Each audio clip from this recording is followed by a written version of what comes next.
আসসালামু আলাইকুম। Learn with হিমি page থেকে সবাইকে স্বাগতম। ইংলিশ ক্লাস 13 আমি হিমি আছি আপনাদের সাথে।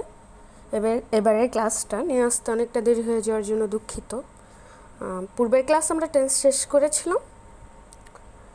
আজকের ক্লাসে আমরা বাক্য অর্থাৎ সেন্টেন্স গঠনের মেইন স্ট্রাকচার সম্পর্কে জানব।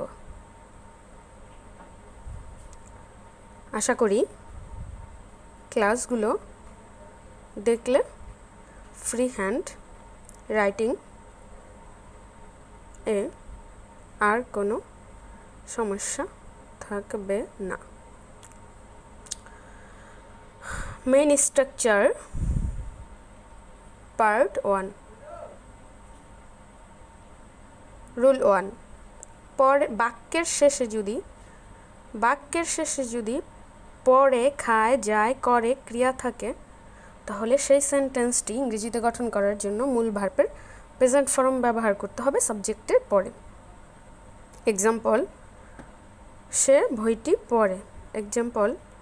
সে বইটি পড়ে। যেমন হি রিডস দ্য বুক। এখানে পরে শেষে আছে, তাই হি এর পরে ভার্বের প্রেজেন্ট ফর্ম হয়েছে দ্য বুক।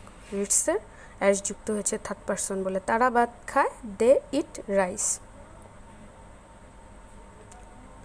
মিতা বিদ্যালয়ে যায়।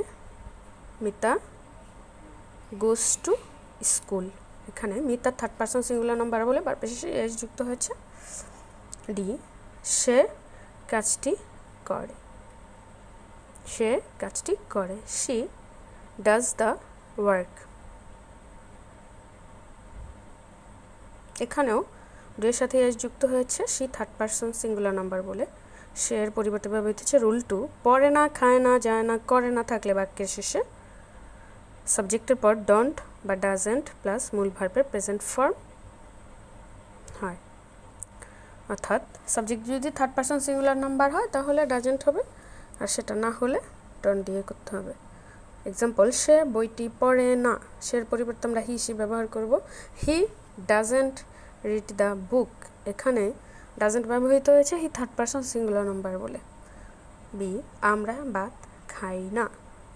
বাক্যের শেষে খাই না আছে, তাহলে we don't eat rice. We এখানে ফার্স্ট পারসন প্লুরাল, তাই ডোন্ট হয়েছে। We don't eat rice. C, Mita বিদ্যালয়ে যায় না। Mita doesn't go to school. এখানে মিতা থার্ড পারসন সিঙ্গুলার বলে ডাজেন্ট হয়েছে। ডি, সে কাজটি করে না। He doesn't do the work. এখানে he third person singular number বলে ডাজেন্ট হয়েছে।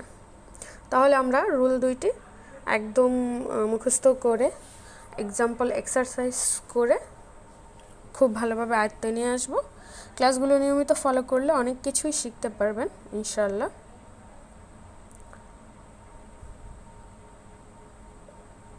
ইংরেজি বাক্য গঠনে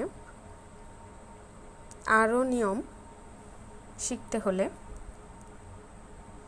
শিখতে লার্ন উইথ হিমি পেজের সাথেই থাকুন। লাইক, শেয়ার এবং ফলো দিয়ে।